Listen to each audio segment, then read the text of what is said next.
आहोत टॉप 9 मोठ्या बातम्या। डीजीसीएकडून नागरी विमानसेवा क्षेत्राची व्यापक तपासणी होणार। अहमदाबाद विमान आणि उत्तराखंड हेलिकॉप्टर दुर्घटनेनंतर निर्णय। एअर इंडियाच्या विमानातील आणखी एका तांत्रिक बिघाड उघड। दिल्लीहून हाँगकाँगला जाणाऱ्या बोईंग 787 मध्ये तांत्रिक बिघाड।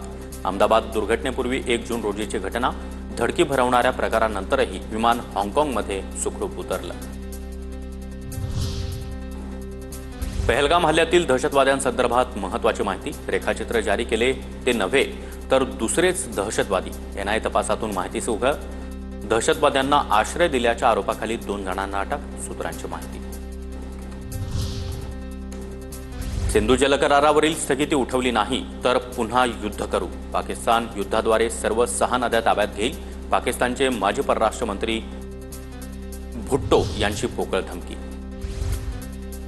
देशातील 4 राज्यांमध्ये 5 विधानसभा जागांवर झालेल्या पोटनिवडणुकीचा आज निकाल। पंजाब, पश्चिम बंगाल, गुजरात आणि केरळमध्ये पोटनिवडणूक पार पडली।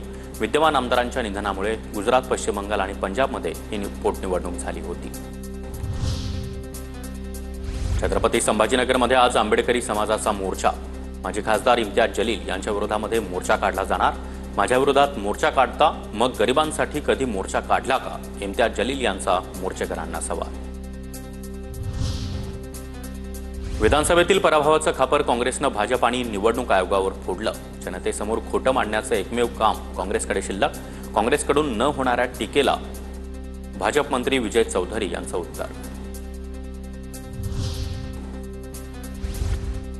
शेतकऱ्यांनी कर्ज भरलीच पाहिजेत। कृषी मंत्री माणिकराव कोकाटे यांची प्रतिक्रिया। तर शेतकरी कर्जमाफी संदर्भातील निर्णय मुख्यमंत्री घेतील, कोकाटे यांचं वक्तव्य। एसटी महामंडळाच्या आर्थिक कामकाजाची श्वेतपत्रिका आज जाहीर होणार।